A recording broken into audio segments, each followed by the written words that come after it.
The girl running through the storm wasn't the kind of girl people usually noticed. At 16 years old, Eleanor Pierce already carried more weight than most girls her age. Her soft, round cheeks were flushed red from the freezing rain.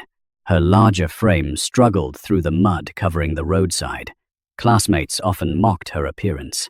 Strangers rarely looked at her twice, and if they did, it was usually with pity or judgment.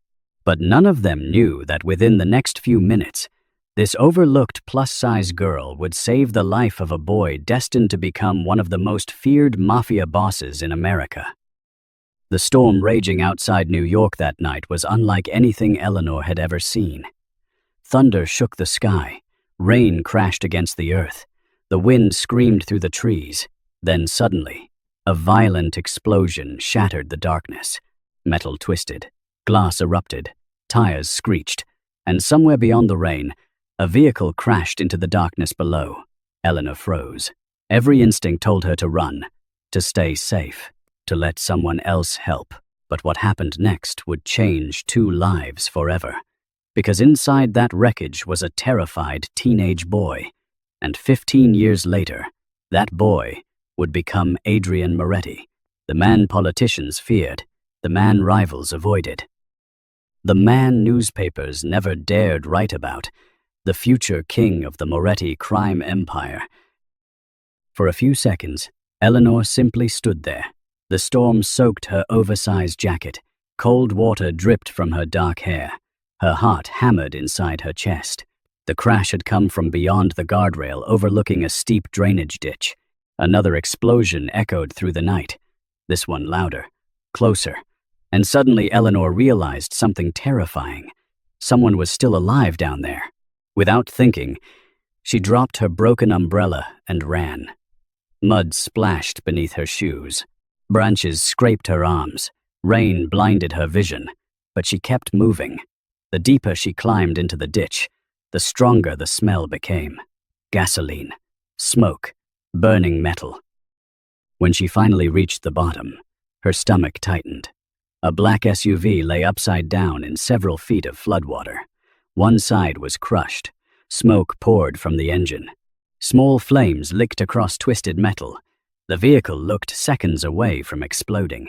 Most people would have backed away. Most people would have called emergency services and waited. Eleanor wasn't most people. Despite years of being judged for her appearance, despite years of hearing cruel comments about her weight, despite growing up believing she wasn't important enough for anyone to notice, her heart had always been bigger than her fears, and right now someone needed help. Then she heard it, a weak voice. A boy. Help. The word barely carried through the storm, but Eleanor heard it, and everything changed. Oh my God. She splashed toward the wreckage.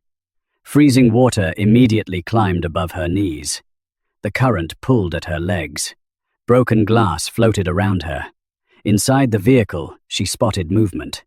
A teenage boy, maybe 15, maybe 16.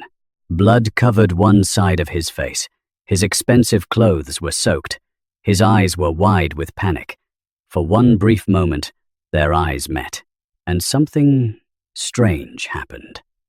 The boy looked relieved, as if simply seeing another human being made him believe survival was possible.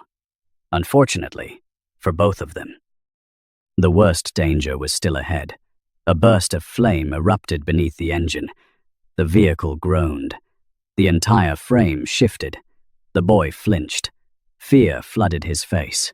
Eleanor rushed to the rear passenger door. Locked. She pulled harder. Nothing. The door refused to move. Damn it. She searched frantically. Then spotted a broken section of steel guardrail nearby. Running through the freezing water, she grabbed it with both hands. It was heavy, far heavier than she expected. Her arms trembled, her shoulders burned, but adrenaline pushed her forward. The first strike shattered part of the side window. The second strike widened the opening. The third finally created enough space. Inside the vehicle, the boy stared at her in disbelief. Rain streamed down Eleanor's face. Her larger frame was shaking from exhaustion. Mud covered her clothes. Her breathing came in ragged gasps. She looked nothing like the heroes in movies. Yet somehow she was the bravest person he had ever seen. "Can you move?" she shouted. The boy swallowed. "I think so. You need to crawl toward me. It hurts." "I know." His lower lip trembled. For all his expensive clothes, for all the wealth surrounding him, for all the bodyguards that usually followed him everywhere. At that moment, he was just a frightened child, and Eleanor recognized that immediately. Her voice softened. "Listen to me." Another explosion rocked the vehicle. The boy squeezed his eyes shut, terrified, certain he was going to die. Eleanor leaned closer. "You have to trust me." Something inside her voice reached him. Not confidence, not authority. Something warmer, something safer. The kind of comfort only truly kind people know how to give. Slowly, he began moving. Every inch looked painful. Glass cut his hands. His injured shoulder shook violently. The vehicle groaned again. Flames spread higher. And suddenly, Eleanor realized they were running out of time. She reached through the broken opening. "Give me your hand." The boy stared at her, then obeyed. Their hands connected. Eleanor pulled, hard. The boy cried out. For one terrifying second, she thought he was trapped. Then his body suddenly broke free. Both of them crashed backward into the freezing water. 30 seconds later, the SUV exploded. The blast illuminated the storm like daylight. Heat rolled across the ditch. The boy stared at the burning wreckage, his face turned completely white. If she had arrived 1 minute later, he would have died. Neither of them spoke. Neither needed to. Both understood exactly how close death had come. And what Eleanor didn't realize was this. The boy would remember that moment for the rest of his life, even after becoming one of the most powerful men in America. Even after building an empire, even after fear became his weapon, he would never forget the girl who pulled him from the fire. 15 years later, New York City. The storm from that long-ago night had become nothing more than a distant memory, at least for most people, but not for Adrien Moretti, and certainly not for Eleanor Pierce, although neither of them knew fate was already pulling their lives back together. At 31 years old, Eleanor's life looked nothing like the future she once imagined. Years of sacrifice had quietly stolen her dreams, one piece at a time. Her father had died when she was 20. Medical bills had consumed everything the family owned. Her younger brother, Leo, struggled to keep steady work. And her mother, Martha Pierce, was now battling a chronic illness that required constant care. For years, Eleanor had worked multiple jobs, cleaning offices, stocking grocery shelves, working overnight shifts, doing whatever was necessary to keep food on the table. She never complained, never asked for help, never expected anything from anyone. But life had a cruel habit of demanding more, especially from good people. That morning, Eleanor sat across from her landlord inside a cramped office building in Queens. Her stomach twisted into knots. She already knew what was coming. "I'm sorry, Eleanor." The landlord wouldn't even meet her eyes. "I can't keep extending the deadline." Eleanor lowered her gaze. Her soft fingers tightened around the worn folder resting on her lap. "I just need a little more time. You've already had 3 months."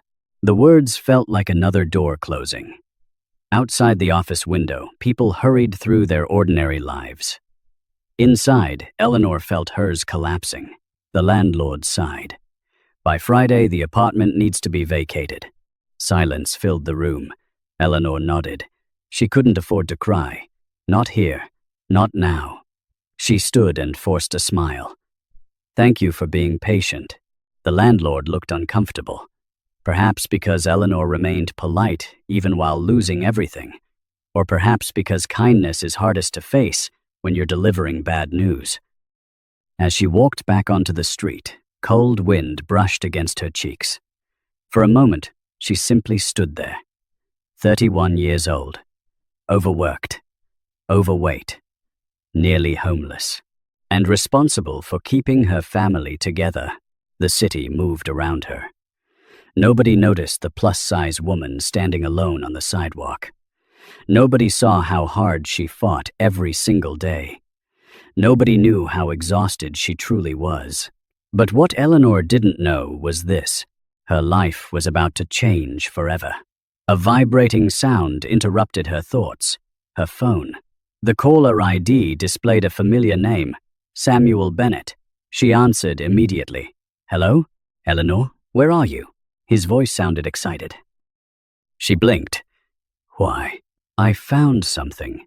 Something inside her chest stirred. Hope. A dangerous thing. What kind of something? A job. Eleanor almost laughed. "I've been applying everywhere." "No, listen." Samuel lowered his voice dramatically. "This isn't normal." "What do you mean?" "The Moretti estate is hiring." Eleanor frowned. The name sounded familiar. Very familiar. Then realization struck. Everyone in New York knew the Moretti name. Business empire, luxury hotels, shipping companies, real estate developments, political influence, power, money, and rumors. Lots of rumors. People whispered about Adrien Moretti, the mysterious billionaire, the untouchable kingmaker, the man nobody openly challenged. Officially, he was one of America's most successful businessmen. Unofficially, the stories were far darker and far more dangerous. Samuel continued. "The pay is incredible. Why would they hire someone like me? Because they need staff immediately." Eleanor looked doubtful. "What happened to the previous staff?" Samuel laughed. "No idea. But you're running out of options." Unfortunately, he was right. By sunset, Eleanor had submitted her application. The next morning, she received a call.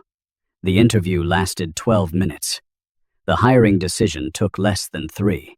By the end of the day, she had accepted a live-in housekeeping position at Moretti Estate. The salary was nearly triple what she currently earned. Housing was included.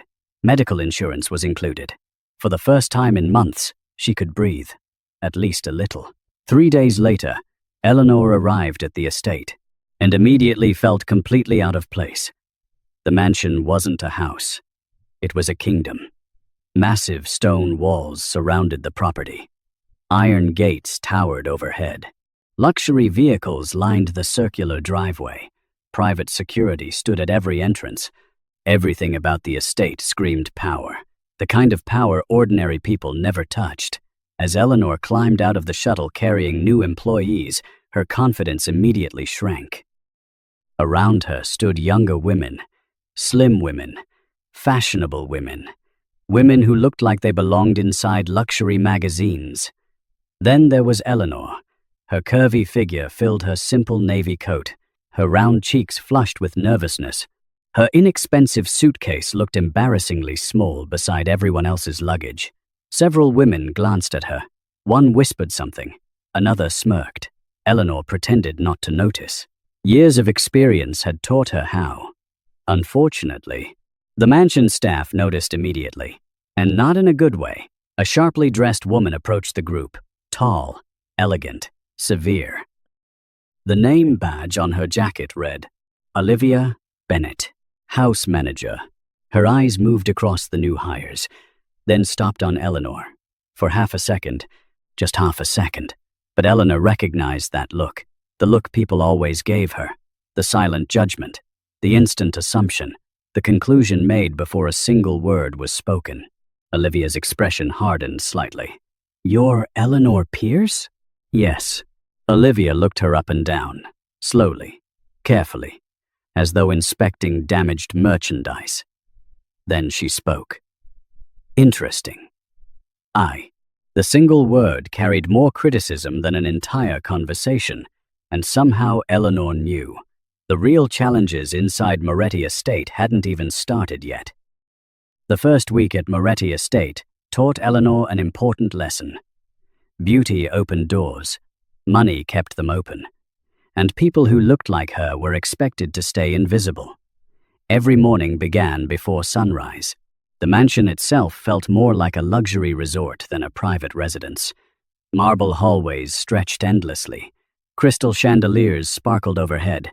Paintings worth millions decorated the walls. Every room looked larger than Eleanor's entire former apartment. At first, she found herself admiring everything. Then, reality arrived. Pierce. Olivia Bennet's voice echoed through the hallway. Eleanor immediately turned. "Yes, ma'am?" Olivia handed her a clipboard. "The East Wing needs attention." "Of course." Olivia hesitated, then added something unnecessary. "Try not to break anything." Several nearby employees laughed. Eleanor forced a smile.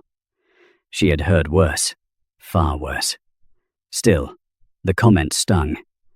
Because it wasn't really about her work. It was about how she looked. People always assumed larger women were clumsy, careless, unprofessional, as if body size somehow determined character. Unfortunately, Olivia wasn't the only one making assumptions. The staff cafeteria quickly became another battlefield. Not an obvious one, a quiet one, the kind built from whispers, glances, and small humiliations. On her third day, Eleanor entered carrying a tray. Conversations immediately softened, not stopped, just softened, enough for her to notice. Two younger housekeepers sat nearby, both slim, both perfectly styled. Neither bothered lowering their voices enough. "I still don't understand why they hired her," the first woman laughed. "Maybe they needed someone strong enough to move furniture." More laughter. Eleanor kept walking. Years of experience had taught her how to pretend she hadn't heard. But pretending didn't stop the hurt. It never did. She sat alone near the window, looking down at her sandwich.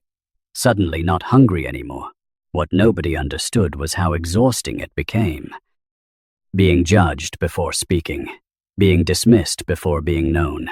Being reduced to appearance. Every single day.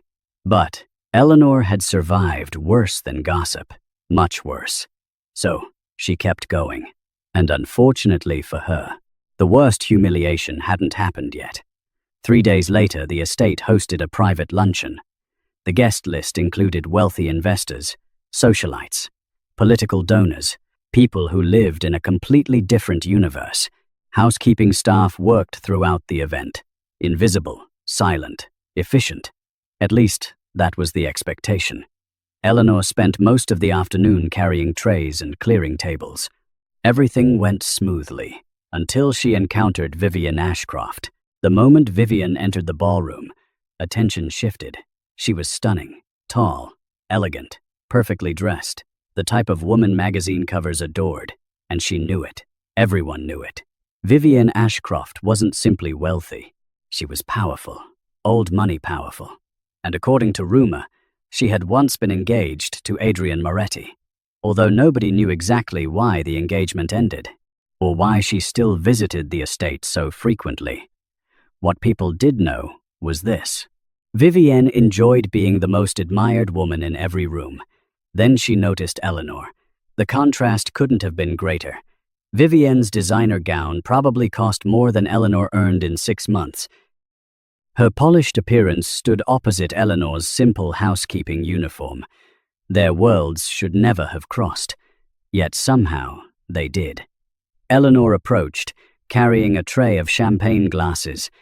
Vivienne looked her over. Slowly, carefully, the same way Olivia had, only worse, much worse. Then she smiled, a beautiful smile, the kind that never reached the eyes. "You work here?" The question sounded harmless, but Eleanor recognized the tone. "Yes." Vivian tilted her head. "How surprising." Several nearby guests chuckled. Eleanor remained silent. Vivian continued. "The Moretti estate has always maintained such high standards." The insult landed exactly as intended. More laughter followed. Some people looked uncomfortable. Others looked entertained. Nobody defended Eleanor. Nobody ever did. She lowered her gaze, focused on the tray, counted the seconds until the conversation ended. But Vivienne wasn't finished. Tell me." Her voice dripped with false curiosity. "Do they provide special uniforms?" Eleanor frowned. "What do you mean?" Vivienne glanced toward Eleanor's curvy figure, then smiled again. "Oh, nothing." The surrounding guests laughed harder. This time Eleanor couldn't pretend not to understand. Heat flooded her cheeks. Embarrassment, humiliation. The familiar emotions returned. The same emotions she'd carried since childhood. For one painful moment, she wanted to disappear. And unfortunately, someone important witnessed everything. At the opposite side of the ballroom, a conversation suddenly stopped. A group of executives immediately fell silent. Several guests straightened. Security personnel subtly adjusted their posture. The atmosphere changed, not dramatically, but noticeably, because Adrien Moretti had entered the room. At 6'4", Adrien commanded attention without trying. His tailored black suit fit perfectly. Dark hair, sharp features, cold confidence. The kind of confidence built from power. Real power, not social influence, not inherited wealth. Power that could alter lives. The room reacted instantly, because everyone knew exactly who he was. Officially, Adrien Moretti was a billionaire businessman. Unofficially, he was something far more dangerous. The head of the Moretti empire. A man rivals feared. A man politicians respected. A man newspapers rarely criticized. A man capable of silencing an entire room simply by walking into it. Adrien exchanged greetings, accepted handshakes, acknowledged guests. Then his attention shifted toward the small gathering surrounding Vivienne, toward the laughter, toward the visibly uncomfortable housekeeper standing in the center of it all, toward Eleanor. Something about her immediately caught his attention. Not her appearance, not her uniform, something else. Something he couldn't explain. She looked embarrassed. Yet, she wasn't angry. She looked hurt. Yet, she remained polite. And somehow, that intrigued him. Vivienne noticed Adrien watching. Immediately her smile brightened. Perfect, calculated, designed for him. But Adrien wasn't looking at Vivienne. His eyes remained on Eleanor for only a few seconds. Then he turned away. The moment passed. Or at least, it should have. Because later that night, long after the guests had gone home, Adrien would unexpectedly remember the expression on Eleanor Pierce's face, and for reasons he couldn't understand, the memory refused to leave him.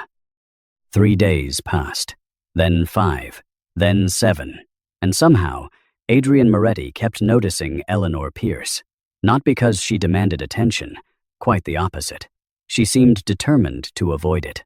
Every morning before sunrise, she was already working. Every night, she was among the last employees to leave. She never complained, never argued, never gossiped.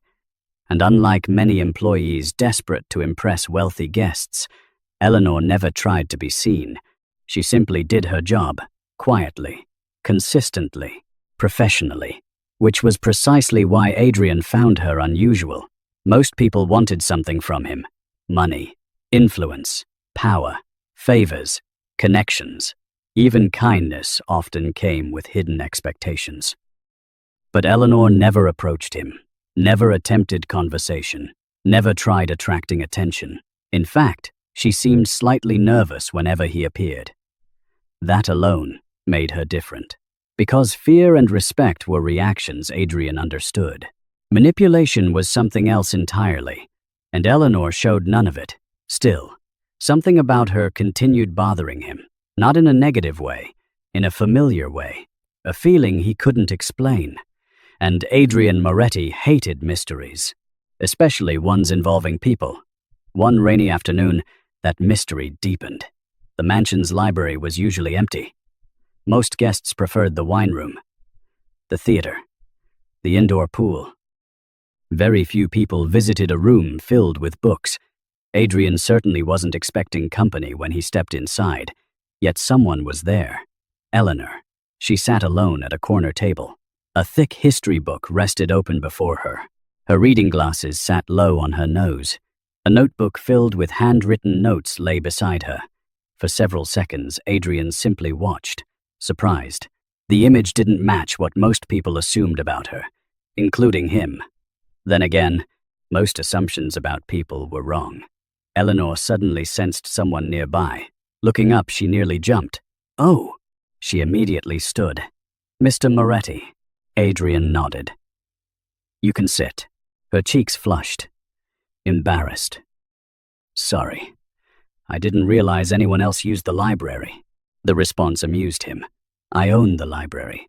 Eleanor looked horrified. "Oh, God." Adrien's mouth twitched slightly. The closest thing to a smile most people ever saw. "What are you reading?" Eleanor glanced toward the book. "American Economic History." Silence. Adrien blinked. Of all possible answers, that wasn't one he expected. "Interesting choice." Her shoulders lifted slightly. "I like learning."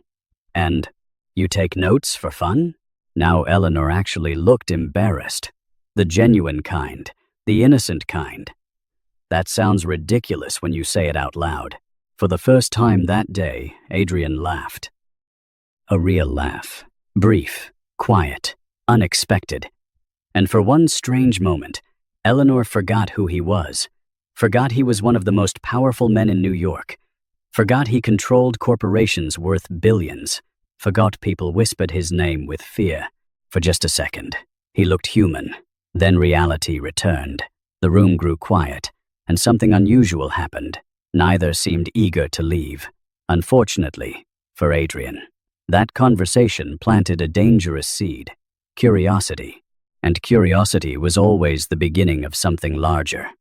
Over the next 2 weeks, small encounters continued. In hallways, the library, the gardens, the kitchen. Nothing dramatic, nothing romantic, just conversations. Yet Adrien found himself increasingly intrigued. One evening, he discovered Eleanor helping an elderly groundskeeper repair damaged tools. Another day, she spent her lunch break teaching a young kitchen assistant how to read financial forms. Once he even caught her secretly paying for medication belonging to another employee's child. She never told anyone. Never asked for recognition. Never expected repayment. She simply helped.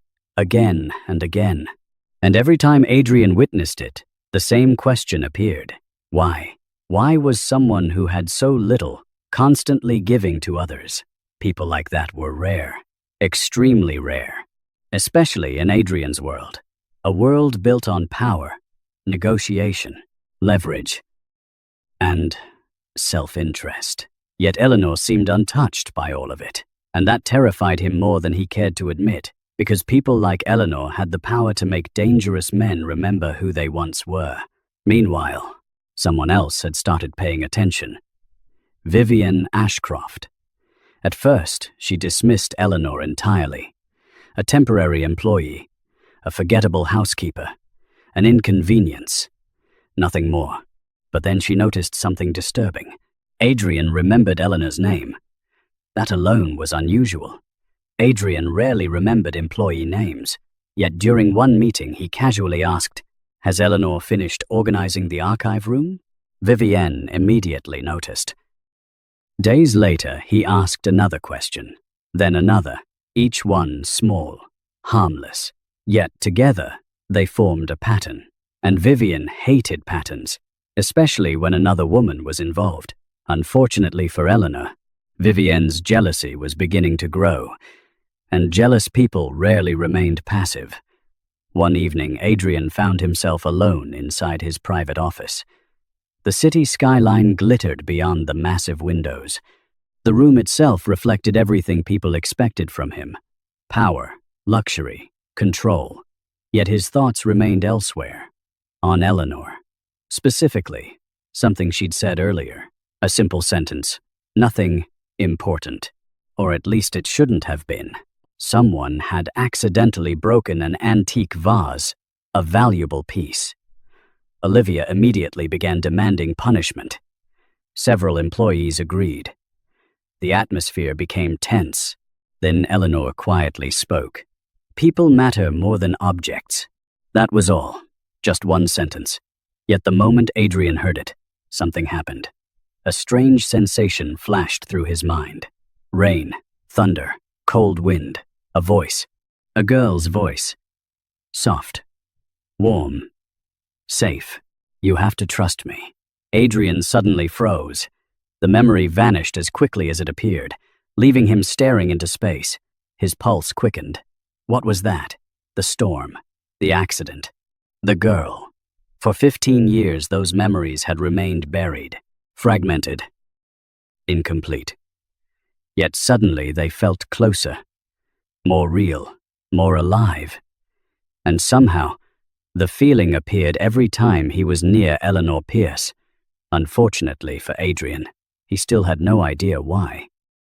By the beginning of her second month at Moretti Estate, something had changed. Not in the mansion, not among the staff, certainly not in the way people treated Eleanor. That remained largely the same. The whispers still existed. The judgmental glances still followed her. Several employees continued assuming the plus-size housekeeper was less capable simply because she didn't fit their definition of beauty. But something had changed between Eleanor and Adrien, and both of them felt it. Even if neither fully understood it, the first sign appeared during breakfast. Not Adrien's breakfast, the staff breakfast, a place where Eleanor usually sat alone. That morning, she quietly read a newspaper while drinking coffee. Several employees occupied nearby tables. Nobody spoke to her. Nobody invited her over. Eleanor had long since accepted that reality. Then a familiar voice interrupted her thoughts. What do you think? The cafeteria instantly fell silent. Forks stopped moving. Conversations died. Several employees nearly dropped their coffee cups because Adrien Moretti had just entered the room, and he was speaking directly to Eleanor. Her eyes widened. I'm sorry? Adrien placed a newspaper on the table. The front page featured an article discussing a proposed housing initiative. What do you think about it? Every employee stared openly now.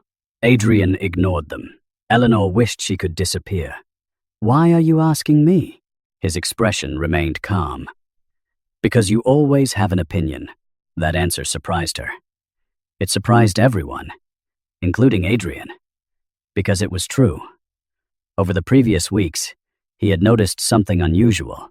Whenever Eleanor discussed a topic, she actually thought about it. Most people repeated opinions. Eleanor formed them. There was a difference, a significant one. After a brief hesitation, she answered, and for the next 10 minutes, they discussed economics, housing policy, and working-class communities. Not once did Adrien interrupt. Not once did he dismiss her perspective. The conversation flowed naturally, effortlessly, until finally he stood. Interesting. Eleanor blinked. What is? You. Then Adrien walked away, leaving behind complete silence, and one very confused housekeeper. Unfortunately, someone else had witnessed everything. Vivian, standing in the doorway, watching. The jealousy growing inside her chest became impossible to ignore. Meanwhile, Eleanor struggled with a different problem. The more time she spent around Adrien, the harder it became to reconcile the two versions of him. There was the public Adrien, the feared billionaire, the powerful Moretti heir, the man surrounded by bodyguards, the man everyone respected or feared. Then there was the private Adrien, the one who asked thoughtful questions, the one who listened, the one who remembered details, the one who occasionally looked lonely. And that version confused her, because it felt real. One evening she discovered him alone in the greenhouse. The enormous glass structure sat behind the mansion. Most people never visited, which was exactly why Adrien liked it. Eleanor entered carrying gardening supplies, then froze. Adrien stood among rows of orchids. His suit jacket rested nearby. For once there were no bodyguards, no assistants, no executives, just him. For a moment, neither spoke. Then Adrien looked up. You don't have to leave. Eleanor hesitated. I don't want to interrupt. You aren't. Something about his tone convinced her. She moved farther inside. The greenhouse felt strangely peaceful. Warm, quiet, safe. A complete contrast to Adrien's reputation. After several minutes, Eleanor finally asked a question. Why do you like this place? Adrien looked around. The answer came immediately. No one expects anything from me here. The words lingered, unexpectedly vulnerable. Eleanor studied him carefully. For the first time, she saw genuine exhaustion. Not physical exhaustion, emotional exhaustion. The kind, powerful people rarely admitted. Then she smiled softly. I understand that. Nah. Adrien looked surprised. You do? She nodded. People make assumptions about me before I even speak. His expression darkened slightly, because he knew exactly what she meant. The comments, the whispers, the ridicule. He had seen enough. Eleanor continued. They think they know who I am. Her smile faded. But they only see my body. The confession came quietly, almost reluctantly. Years of pain hidden behind simple words. Adrien stared at her. At the woman everyone overlooked. The woman others mocked. The woman who somehow possessed more dignity than most of the wealthy people he knew. And suddenly something inside him shifted. Not attraction, not yet. Something deeper. Respect. Real respect. The kind that couldn't be bought, couldn't be demanded, couldn't be forced.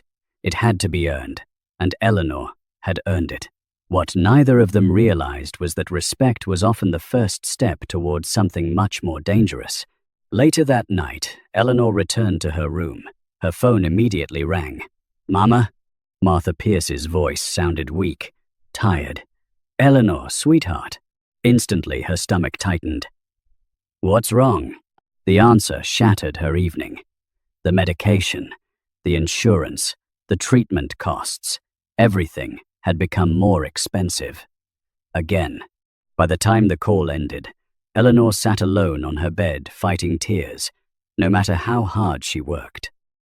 The struggle never seemed to end, and for the first time since arriving at Moretti Estate, she felt completely overwhelmed. What Eleanor didn't know was that someone had seen her leave the greenhouse earlier, someone who now viewed her as a threat. Vivienne Ashcroft, the former fiancée, the woman who believed Adrien belonged to her. And Vivienne had finally reached a conclusion. Eleanor Pierce needed to disappear, before Adrien's growing interest became something impossible to control. Unfortunately for Eleanor, Vivienne's first attack was already being planned. Vivienne Ashcroft had spent most of her life getting exactly what she wanted. Beauty opened doors. Money removed obstacles. Influence silenced opposition. And for years, she had fully expected Adrien Moretti to become her husband. The engagement might have ended. But in Vivienne's mind, the story wasn't over. It had merely been delayed. Then Eleanor Pierce appeared, and suddenly everything felt different. At first, Vivienne ignored her. Then she mocked her. Now she viewed her as a threat. And Vivienne never tolerated threats. 3 days later, she made her first move. The opportunity arrived during preparations for an important private dinner. Several politicians, corporate executives, foreign investors. The type of guests Adrien carefully selected. Every detail needed to be perfect. Vivienne personally volunteered to assist with event planning. Officially, she was helping. Unofficially, she was hunting. And Eleanor had become the target. The trap itself was simple. Simple traps were usually the most effective. That afternoon, Olivia Bennet summoned Eleanor. The East Ballroom needs final inspection. Eleanor nodded. Of course. When she arrived, several expensive pieces of jewelry sat displayed inside a velvet presentation case. Necklaces, bracelets, diamond earrings, collectively worth hundreds of thousands of dollars. Eleanor immediately felt uncomfortable. Why are these here? One employee shrugged. They're being auctioned tonight. Eleanor carefully continued cleaning, never touching the jewelry, never approaching the display. exactly as instructed. Unfortunately, someone else had different plans. Several hours later, chaos erupted. The ballroom suddenly filled with voices, security personnel, managers, staff members, everyone speaking at once. Eleanor entered carrying fresh linens. Immediately sensing something was wrong, Olivia stood near the display case, furious. The necklace is missing. The room froze. Eleanor frowned. What necklace? Nobody answered. Several employees exchanged glances. Others looked directly at Eleanor, and suddenly she understood. Her stomach dropped. No, no, no. Vivian slowly stepped forward. The concern on her face looked convincing. Almost. I hate to say this. Eleanor already knew what came next. But she was alone in the ballroom earlier. Silence. The accusation hung in the air. Heavy, ugly, cruel. Several employees immediately looked suspicious. Others appeared uncomfortable, but nobody defended her. Because accusations are powerful, especially when aimed at someone already judged. Olivia crossed her arms. Search her room. D. Eleanor stared in disbelief. You think I stole it? Vivian sighed dramatically. Nobody wants to believe that. The statement felt like poison wrapped in silk. Security personnel exchanged uncertain looks, then followed orders. 20 minutes later, they returned, and everything became worse, because they found the necklace inside Eleanor's room, hidden beneath her mattress. The room exploded with whispers, gasps, shock. Eleanor simply stared, unable to process what she was seeing. Her mind refused to accept reality, because she knew exactly one thing. She had never touched that necklace. Never. Not once. Yet, there it was. The evidence. Perfect. Undeniable. Manufactured. And devastating. Unfortunately for Eleanor, evidence often mattered more than truth. Olivia's disappointment looked genuine. I expected better. Eleanor's voice shook. I didn't do this. Nobody responded. I swear. Still nothing. The humiliation felt unbearable.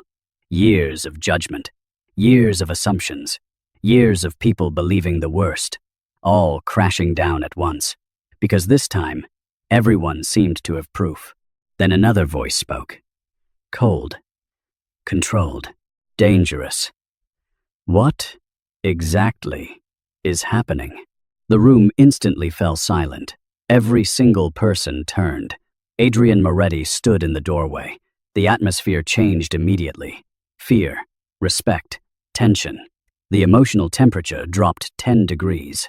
Because when Adrien entered a room, people paid attention. Not because he demanded it, because power spoke for itself. His dark eyes moved across the gathering. The security team, Olivia, Vivian, then finally Eleanor. What he saw disturbed him. Her cheeks were flushed. Her eyes glistened. Her hands trembled, not with guilt, with hurt. And somehow Adrien recognized the difference. Olivia quickly explained. The necklace, the search, the discovery, the evidence, everything. Adrien listened without interruption. His expression revealed nothing. When Olivia finished, silence followed. Then Adrien asked a simple question. Did anyone actually see Eleanor take it? Nobody answered. Vivian stepped forward. The necklace was found in her room. I asked a different question. But his voice remained calm, which somehow made it more intimidating. Vivian hesitated. No. Adrien nodded slowly, then looked toward Eleanor. Did you take it? Their eyes met. For one brief moment, the rest of the room disappeared. Eleanor swallowed hard. Humiliation burned inside her chest. But something else existed too. Determination. No. One word. Simple. Certain. Honest. Adrien held her gaze and believed her immediately. Without explanation. Without evidence. Without logic. He simply believed her. The realization surprised even him. Because Adrien trusted almost nobody. Yet somehow, he trusted Eleanor. Unfortunately, proving innocence was another matter entirely. And Vivienne wasn't finished, not even close. Because while everyone focused on the necklace, she was already preparing a second attack, one far more damaging than the first. And this time, even Adrien might not be able to protect Eleanor. For the next few days, Eleanor lived beneath a cloud of suspicion. Officially, Adrien had ordered the investigation to remain open. Officially, nobody had been found guilty. Officially, Eleanor still had her job. But reality was very different. Rumors spread faster than facts, especially when the target was someone people already wanted to believe the worst about. Every hallway conversation stopped when Eleanor approached. Every cafeteria whisper seemed connected to her. Every glance carried judgment. Some employees pretended sympathy. Others didn't bother hiding their opinions. Maybe she got greedy. I always thought something felt off. People can surprise you. The comments followed her everywhere, and each one hurt. Not because strangers doubted her, but because she had spent her entire life trying to be good, trying to help others, trying to do the right thing. Yet somehow that never seemed to matter. One mistake, one accusation, one lie, and suddenly years of honesty meant nothing. Unfortunately, Vivienne wasn't satisfied. The necklace incident had damaged Eleanor, but it hadn't destroyed her. And Vivienne wanted destruction, complete destruction. The opportunity arrived 2 weeks later. The Moretti Foundation announced a major charity fundraiser. Hundreds of guests would attend. Politicians, celebrities, business leaders, media personalities. The event would be covered across New York. Everyone inside the estate immediately entered preparation mode, including Eleanor. For 3 days, she barely slept. Tables, decorations, guest accommodations, inventory. The workload seemed endless. Meanwhile, Vivienne quietly prepared her next move. This time, she wasn't acting alone. She had help. Gerald Ashcroft, her father. Unlike Vivienne, Gerald didn't care about jealousy. He cared about power. And recently, he had noticed something troubling. Adrien Moretti was becoming increasingly difficult to influence. For years, the Ashcroft family had expected a marriage alliance. That alliance would create enormous financial benefits, political advantages, business opportunities, control. Now Eleanor threatened everything, which meant Eleanor had to go permanently. The night of the fundraiser finally arrived. The estate transformed into something extraordinary. Crystal lights illuminated the gardens. Luxury vehicles filled the driveway. Music drifted through the evening air. Guests arrived wearing designer clothing worth more than most annual salaries. And among them walked Eleanor Pierce, invisible, as usual. Her housekeeping uniform remained simple, professional, unremarkable. She spent hours ensuring everything ran smoothly, and for a while, it did. Then, disaster struck, or at least, it appeared to. Shortly after 8 o'clock, an expensive bracelet vanished. Again, the timing felt almost impossible. Too perfect, too familiar. Yet within minutes, whispers began. Then accusations. Then panic. Several guests openly demanded answers. The atmosphere shifted rapidly.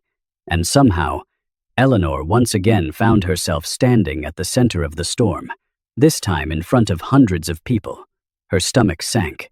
No, not again. Please, not again. Vivienne approached, looking appropriately concerned. Surely this can't be happening twice. The words sounded innocent. They weren't. Several guests immediately turned toward Eleanor. Recognition appeared. The previous accusation. The necklace. The rumors. Everything resurfaced. One woman laughed quietly. Another shook her head. A businessman muttered something about predictable outcomes. Eleanor felt every word, every stare, every assumption, because unlike wealthy guests protected by status and influence, she had nothing, no power, no reputation, no voice, just herself. And suddenly that felt very small. very vulnerable. Then someone stepped forward, a socialite Eleanor had never met. The woman smiled cruelly. "You know," her eyes moved deliberately over Eleanor's curvy frame. "I suppose greed isn't surprising." Laughter followed. Eleanor lowered her gaze. The humiliation burned, but the woman wasn't finished. Perhaps she thought nobody would notice. More laughter. A second guest joined in. Or perhaps she wanted to buy a larger wardrobe. The room erupted. Some people laughed openly now. Others looked uncomfortable. But nobody stopped it. Nobody. And for the first time since arriving at Moretti Estate, Eleanor felt something breaking inside her. Not anger, not embarrassment. Something deeper. Hope. The hope that people would eventually see her differently. The hope that hard work would matter. The hope that kindness would be enough. Years of judgment suddenly felt unbearable, because no matter what she did, the outcome always seemed the same. The plus-size woman became the joke. The target, the easy victim. Her eyes filled with tears, and she hated herself for it, because crying meant they won, yet she couldn't stop it.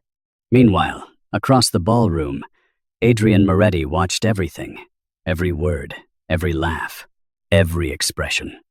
And something dark began growing inside him, very dark. Most people misunderstood Adrien.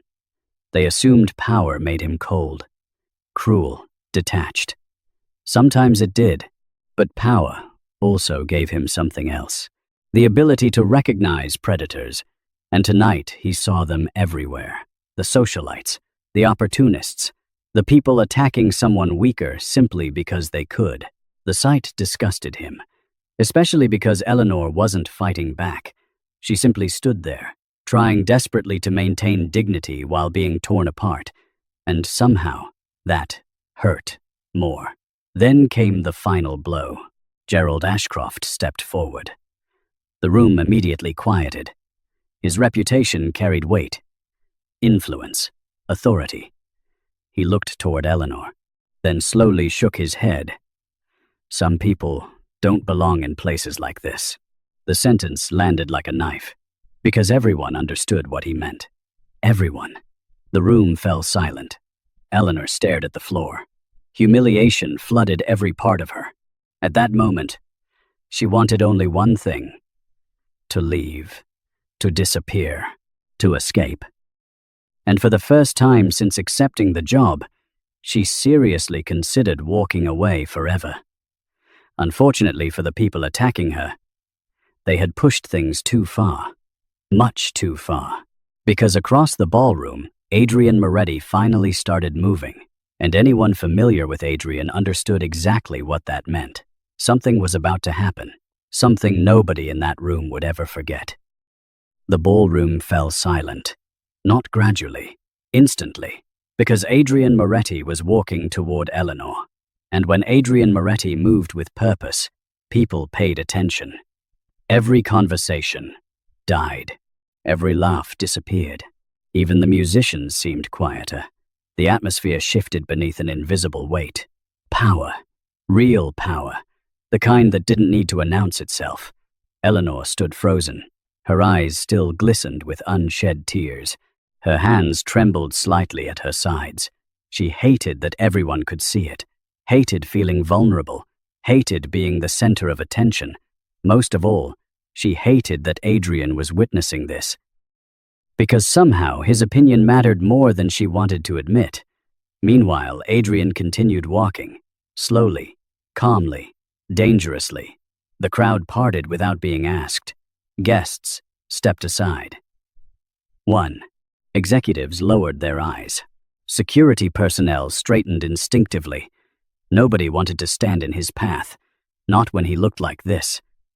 Vivian immediately sensed trouble. So did Gerald. Unfortunately for them, it was already too late. Adrien stopped beside Eleanor. Not in front of her, not behind her, beside her. The distinction mattered. Everyone noticed, including Eleanor. For the first time all evening, she looked up. Their eyes met. Nay, 10. Nay. And something inside her chest tightened. because Adrien wasn't looking at her with suspicion, or pity, or embarrassment. He looked angry, not at her, for her.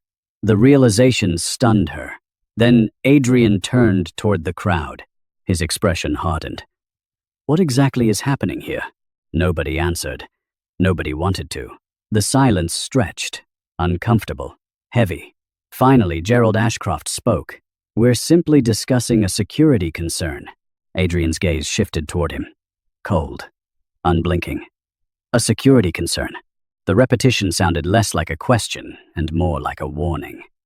Gerald straightened, clearly irritated. The same employee has now been connected to 2 incidents. Several guests nodded, encouraged. Feeling safer now that someone powerful had spoken first. Big mistake. Adrien remained silent for several seconds. Then he asked, "Connected how?" Gerald frowned. The bracelet disappeared. That wasn't my question. The older man's expression darkened. Adrien took another step forward. The room grew even quieter. Has anyone seen Eleanor steal anything? Silence. No. N. Has anyone produced evidence? More silence. No. Has anyone proven anything whatsoever? Nobody answered.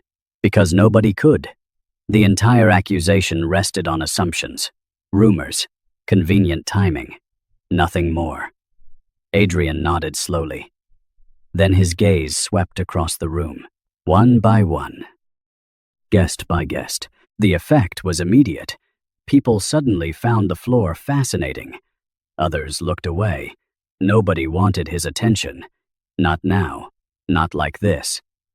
Then Adrien spoke, and every word landed like a hammer. So let me understand. His voice remained calm, controlled, which somehow made it worse. A room full of educated adults decided to publicly humiliate a woman based on gossip. Nobody moved. Nobody breathed. A woman who has spent the last 2 months working harder than most people in this room. Several guests looked uncomfortable.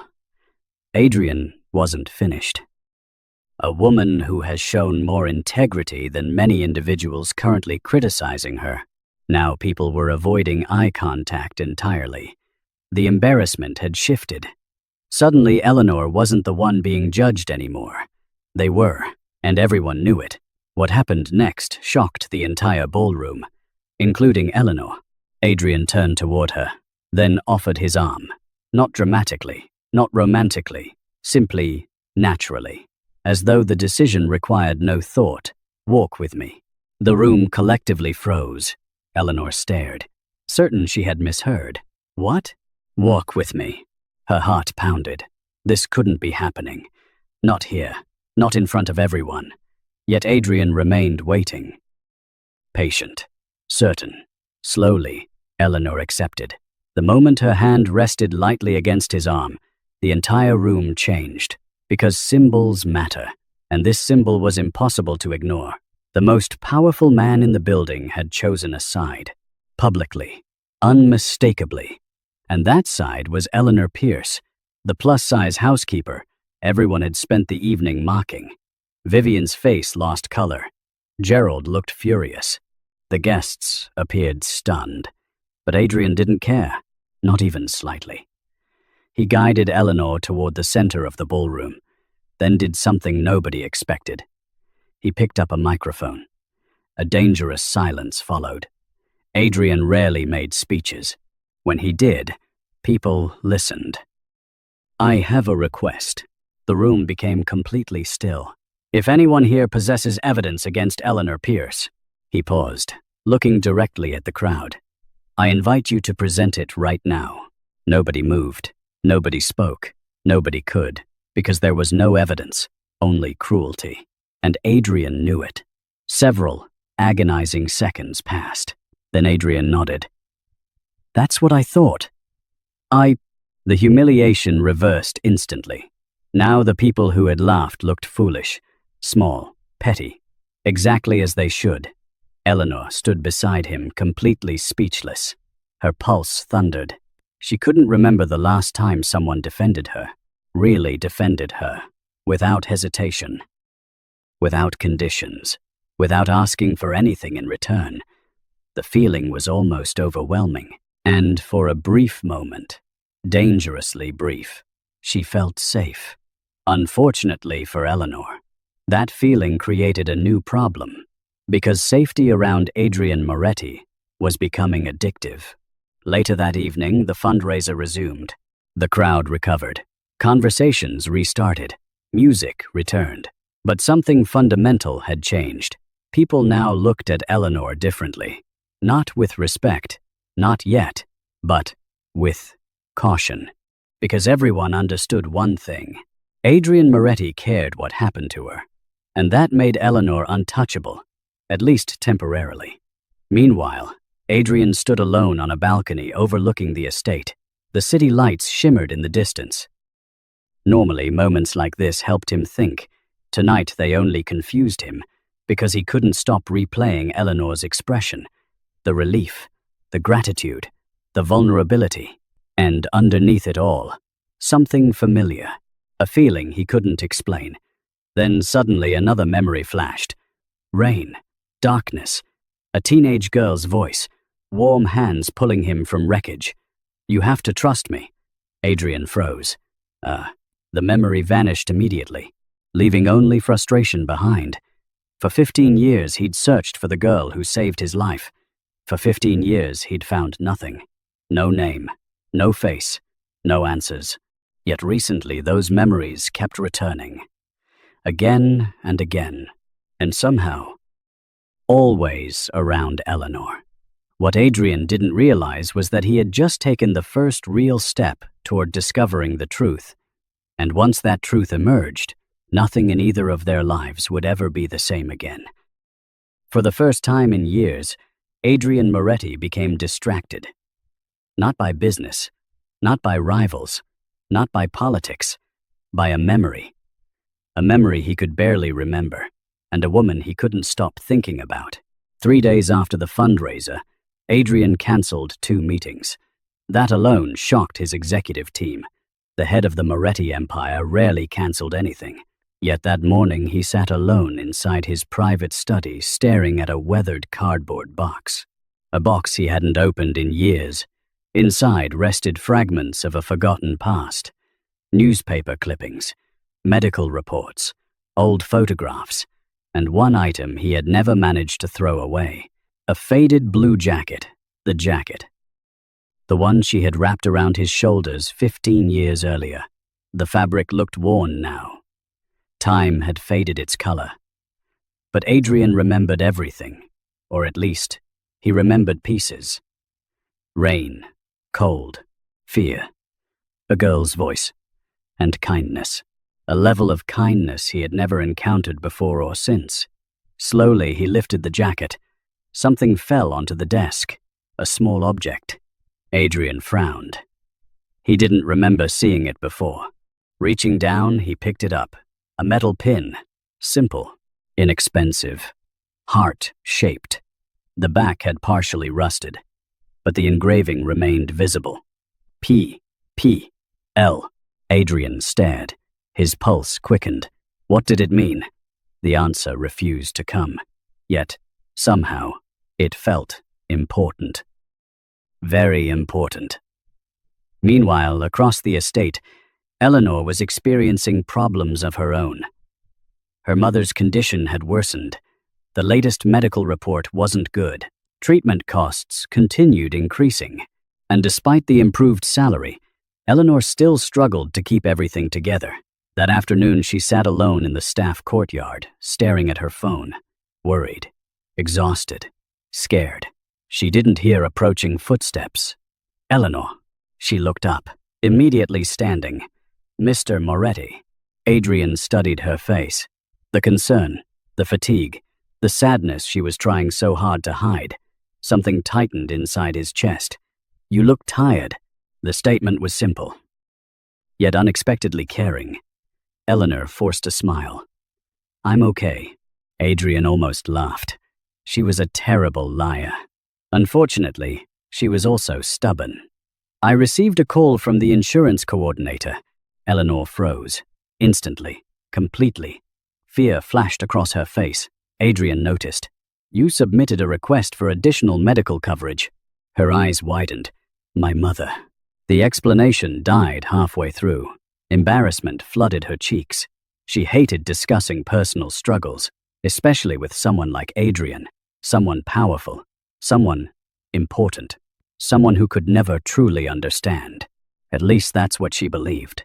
To her surprise, Adrien sat down beside her, not across from her, beside her, again. The gesture felt strangely familiar, comforting, dangerously comforting. "Tell me about her." Eleanor hesitated, then slowly began speaking. About Martha, about hospital visits, about medications, about fear, about responsibility, about watching someone you love suffer while feeling helpless.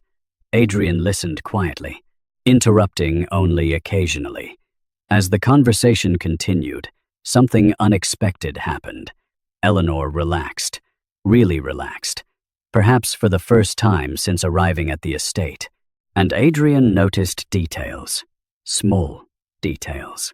The way her eyes softened when discussing her mother, the way she smiled while describing childhood memories, the way she always focused on other people before herself. Every observation deepened his respect. Every conversation increased his curiosity, and every moment spent together strengthened a connection neither fully understood. Then something strange happened. Very strange. As Eleanor described an old community center from her teenage years, Adrien suddenly froze. What was the name? She blinked. The community center? Yes. Pierce Point Learning Center. Silence. A strange expression crossed Adrien's face, because suddenly he remembered the initials. PL. The initials engraved on the heart-shaped pin. The same pin discovered inside the old jacket. His pulse accelerated. Impossible. Surely coincidence. Yet the feeling remained. Strong. Persistent. Uncomfortable. Unfortunately for Adrien, the clues were beginning to connect, and he wasn't prepared for where they led. That evening, he retrieved the pin again, examining it under brighter light. This time, he noticed something else. Tiny letters etched into the back. Almost invisible, almost erased by time, but still readable. Property of Eleanor P. Adrien stopped breathing. For several seconds, he simply stared. The room felt smaller, the silence heavier. Eleanor P. Eleanor. No. Impossible. His mind immediately rejected the idea. There had to be thousands of Eleanors. Thousands. Yet the coincidence felt too specific, too precise, too deliberate. Suddenly another memory surfaced. Not the storm. Something after. A paramedic speaking. The rescued girl. A volunteer. Someone from a community center. Someone named. His thoughts fractured. The memory disappeared again, leaving frustration behind. Yet now, Adrien couldn't ignore the possibility. For the first time in 15 years, he might actually be close. Very close. Meanwhile, someone else was uncovering information. Vivienne. And unlike Adrien, she moved quickly, ruthlessly. Her private investigator had spent weeks examining Eleanor's background. At first, the information seemed harmless. Family records, employment history, medical debts. Nothing unusual. Then, a discovery emerged. One old newspaper article, 15 years old, forgotten, buried. The article described a storm, a highway accident, a teenage girl who helped rescue a boy. Vivienne stared at the article, then stared at Eleanor's photograph, then smiled, a slow smile, a dangerous smile, because suddenly everything made sense. The growing connection, Adrien's interest, the strange familiarity, the memories, and worst of all, the truth. Vivienne now understood something Adrien didn't. Eleanor wasn't just another employee. She was the girl, the one he'd spent 15 years searching for, the one who had saved his life. And if Adrien discovered that truth, Vivienne would lose him forever, which meant there was only one solution. The truth could never be allowed to reach Adrien, no matter what it cost. The truth was finally within reach, closer than it had ever been in 15 years, and that terrified Vivian Ashcroft. For weeks, she had watched Adrien change. The transformation was subtle, almost invisible to outsiders, but not to her. She noticed the way his attention followed Eleanor, the way his voice softened around her, the way he defended her without hesitation.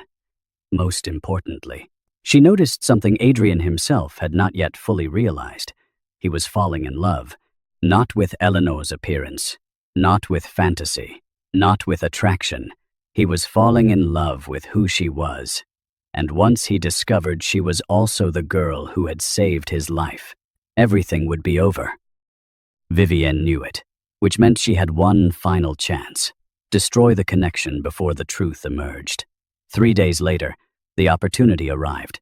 Adrien had spent nearly every waking hour investigating. The old accident, the community center, the jacket, the heart-shaped pin. Everything pointed toward Eleanor.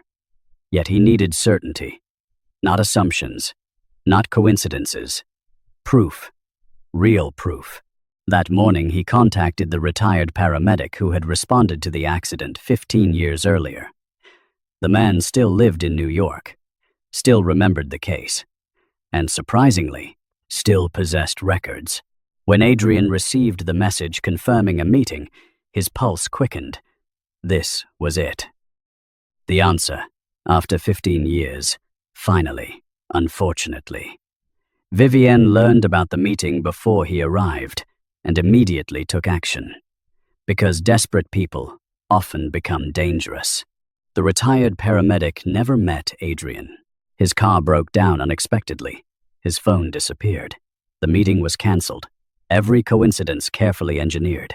Every detail planned. And Adrien had no idea. Meanwhile, Vivienne prepared a second strike, this time directly against Eleanor.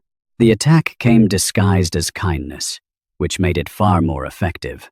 That afternoon, Vivian approached Eleanor privately.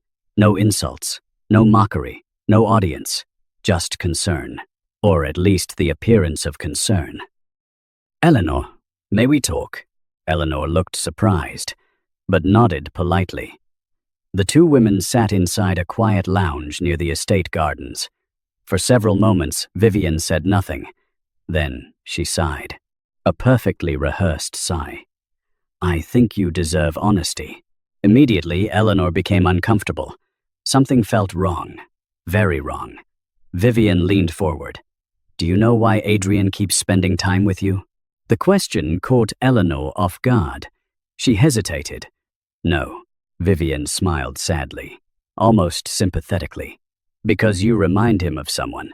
The words landed softly. Yet something about them hurt. Eleanor couldn't explain why. Vivian continued. "Someone he loved. A lie. A complete lie. But effective." "He told you that?" "Not directly." "Another lie. But everyone close to Adrien knows." Eleanor's stomach tightened. Vivienne lowered her voice. "There was a woman years ago." A pause, carefully timed. Someone he never forgot. The attack had begun. And Eleanor didn't even realize it. "He isn't interested in you, Eleanor." The words came gently, cruelly gentle. "You're simply reminding him of someone else." Every sentence struck deeper. Every word planted doubt. Every lie felt believable, because it targeted Eleanor's greatest insecurity. Why would a man like Adrien choose someone like her? Why would someone powerful notice a plus-size housekeeper? Why would someone admired by countless women care about Eleanor Pierce? The questions already existed inside her. Vivian simply gave them a voice, and that made them dangerous. By the time the conversation ended, Eleanor felt emotionally exhausted, confused, heartbroken. For the first time, she began questioning everything: the conversations, the smiles, the concern, the connection. Maybe Vivian was right. Maybe she had imagined all of it. Unfortunately, the worst part came later. That evening, Eleanor accidentally overheard part of a conversation.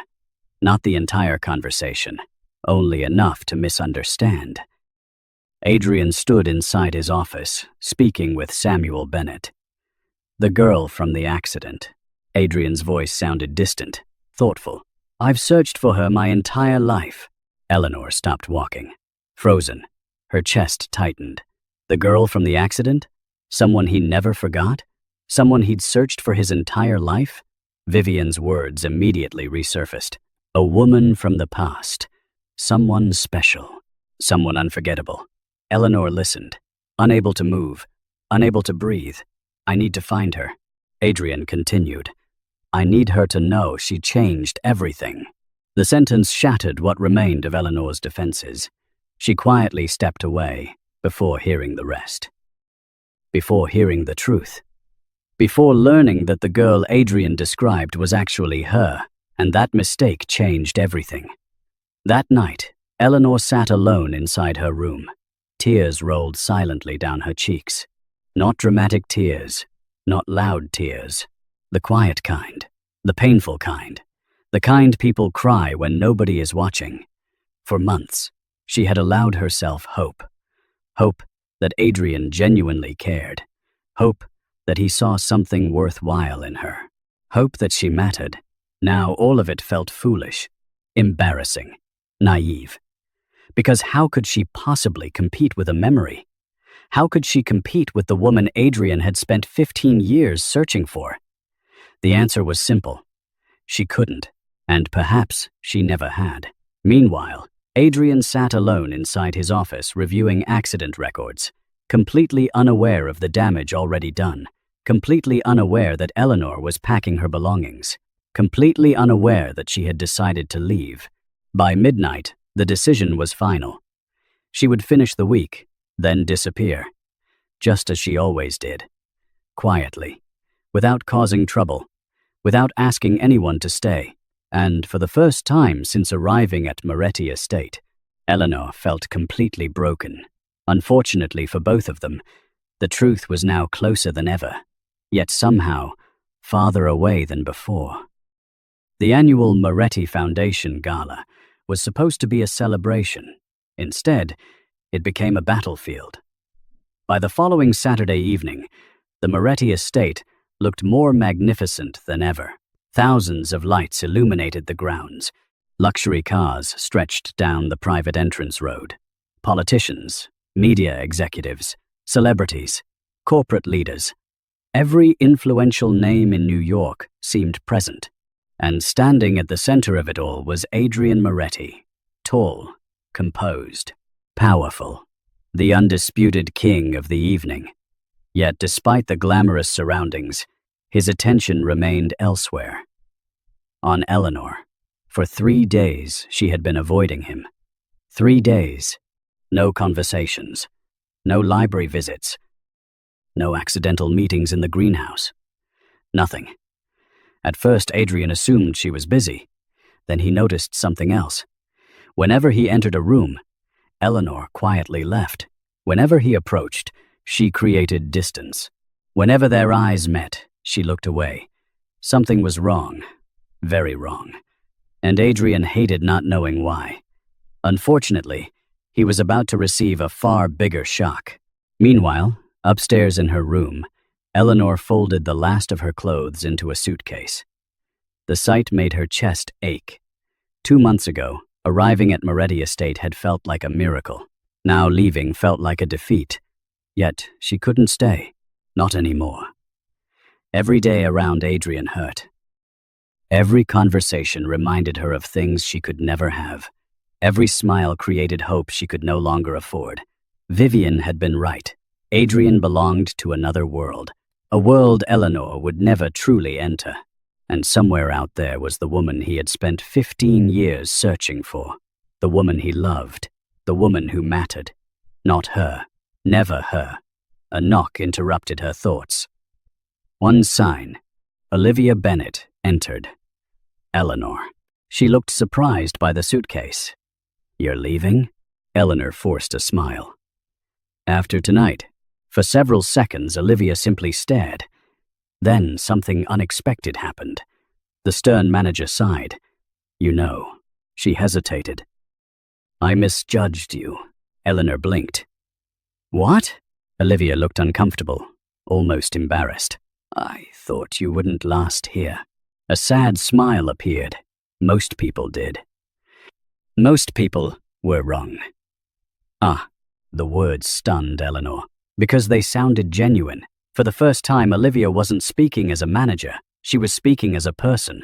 You've worked harder than anyone. Another pause. And, for what it's worth, Olivia looked away briefly. I don't believe you stole anything. Emotion tightened Eleanor's throat.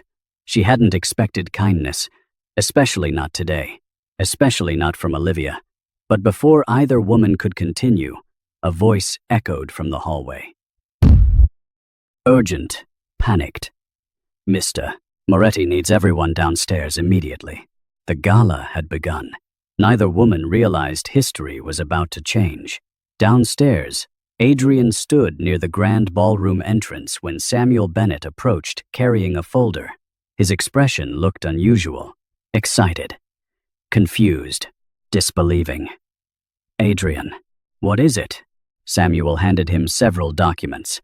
The moment Adrien opened them, everything else disappeared. His heartbeat accelerated. His breathing stopped.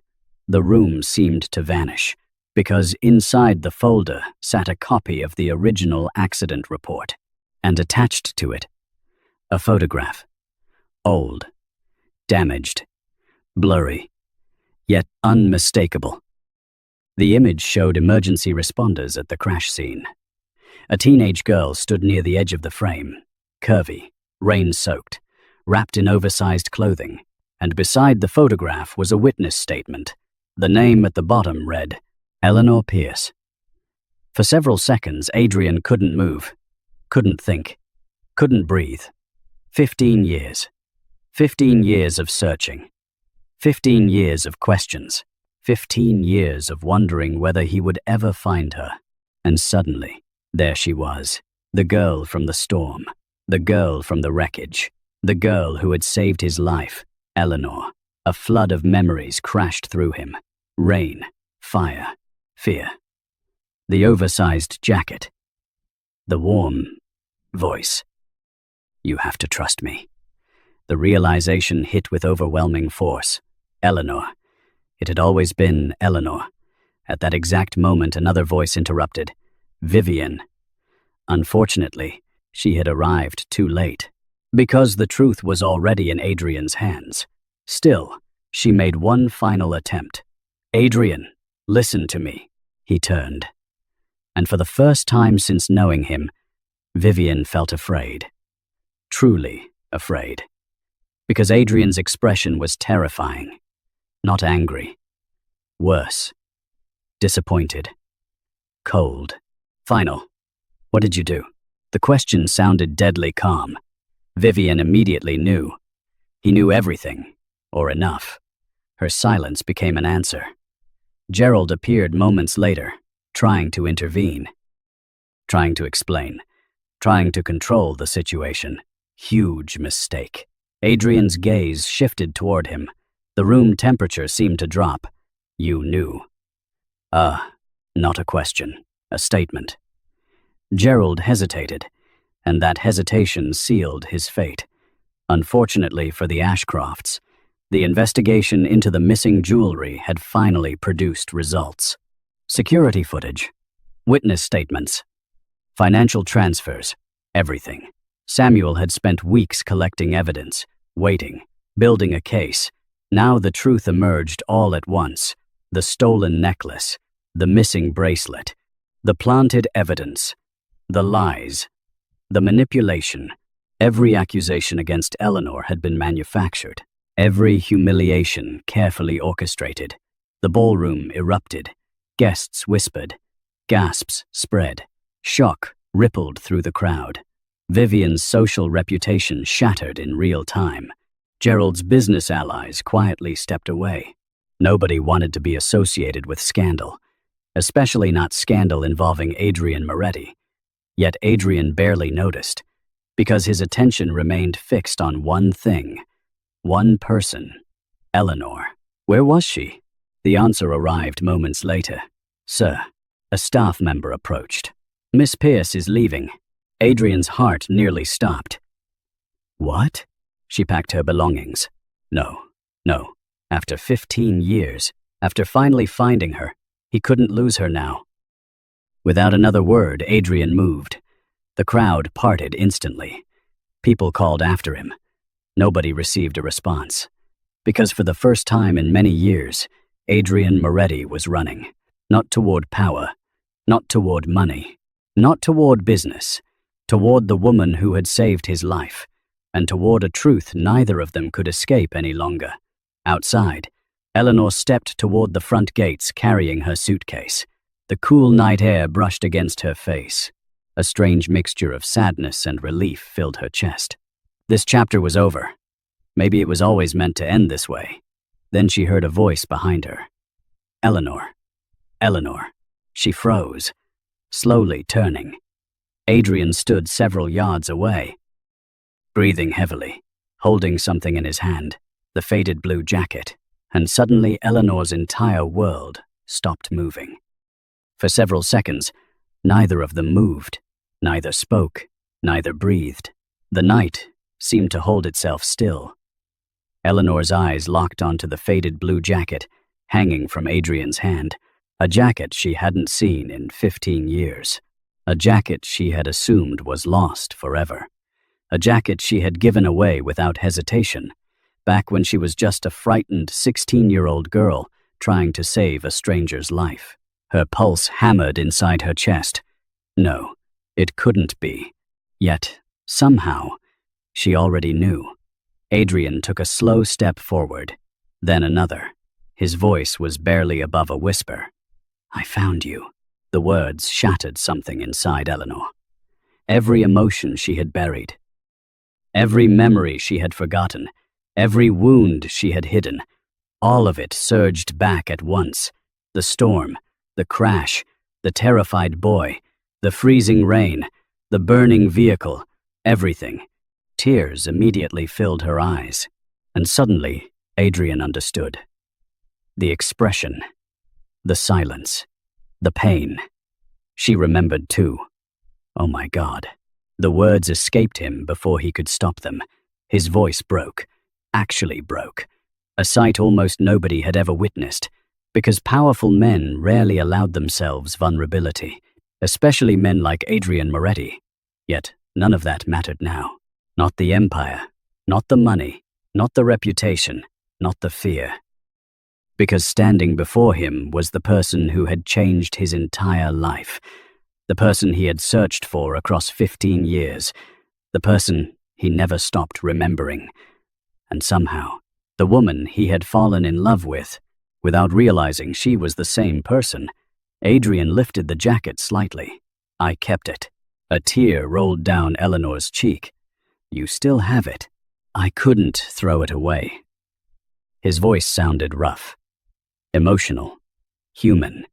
"I tried." A sad laugh escaped him. "Several times." Another step forward. "I never could." The distance between them shrank. Neither noticed, neither cared. "I searched for you." Eleanor lowered her eyes. "Why?" The answer came immediately. "Because there was only one answer. Because you saved my life." Silence. Beautiful, painful, perfect silence. Then Adrien shook his head. "No." His eyes softened. "You didn't just save my life." The next words carried 15 years of emotion. "You changed it." Eleanor's breathing became uneven. For years, she had believed nobody remembered, nobody cared, nobody noticed. Yet this man, this powerful man, had remembered everything, even when she had forgotten herself. Unfortunately, the emotional storm wasn't finished, because Eleanor still carried another wound, a much deeper one. She looked away. "You were looking for someone else." Adrien frowned. "What?" "The woman from the accident." Her voice trembled. "The one you never forgot." Understanding finally appeared. Then horror, real horror. Because suddenly Adrien understood exactly what had happened. The misunderstanding, the lies, the distance. Everything. Eleanor. His voice softened. The woman I never forgot was you. She froze. Adrien stepped closer. The woman I searched for was you. Another step. The woman who saved my life was you. His eyes never left hers. And the woman I fell in love with, his voice broke again, was also you. The tears Eleanor had been fighting finally won. Years of insecurity, years of judgment, years of believing she wasn't enough. They all collapsed at once, because for the first time in her life, someone saw her completely, not despite who she was, because of who she was. Meanwhile, inside the mansion, the gala had descended into chaos. The Ashcroft family scandal dominated every conversation. News spread rapidly. Evidence surfaced. Witnesses came forward. Business partnerships dissolved. Political allies disappeared. The fall was swift, brutal, public, exactly as betrayal deserved. Vivian's reputation shattered overnight. Gerald's influence collapsed soon afterward. Neither would recover. But outside the mansion, none of that mattered. Not anymore. Because Adrien and Eleanor finally stood face to face, without secrets, without misunderstandings, without lies. Weeks later, the transformation became impossible to ignore, not just in Adrien, in the entire estate. The same employees who once mocked Eleanor now respected her. The same guests who laughed at her now greeted her politely. The same people who judged her appearance now admired her character. The status reversal was complete, but the greatest change happened elsewhere. Martha Pierce received the medical treatment she desperately needed, not as charity, not as pity, but because Adrien ensured she had access to the best care available. Leo found stable employment. The financial burden crushing Eleanor for years finally disappeared. For the first time in a very long time, her family could breathe, and perhaps most importantly, Eleanor began seeing herself differently. Not through the eyes of strangers, not through years of criticism, but through truth. The truth that her value had never depended on appearance, never depended on approval, never depended on fitting someone else's standards. Her kindness, her courage, her loyalty, those were the things that mattered. Those were the things Adrien had fallen in love with. 6 months later, Adrien hosted another gala, this time for a different reason. The ballroom sparkled beneath crystal chandeliers. Guests filled the room. Music drifted through the air. And standing beside Adrien Moretti was Eleanor Pierce. Not hidden, not ignored, not ridiculed, celebrated, admired, loved. A stunning emerald gown flowed around her curvy figure. Her confidence illuminated the room far brighter than any jewelry ever could. People noticed, not because she had changed, because she had finally realized her worth. Then Adrien raised a glass. The room fell silent. His gaze settled on Eleanor, the same way it always did now. And for perhaps the first time in his life, the feared Mafia boss looked completely at peace. To second chances. The room echoed the toast, but Adrien only saw one person, Eleanor, the girl from the storm. The woman who saved his life, the love he almost lost, and the future he never knew he needed.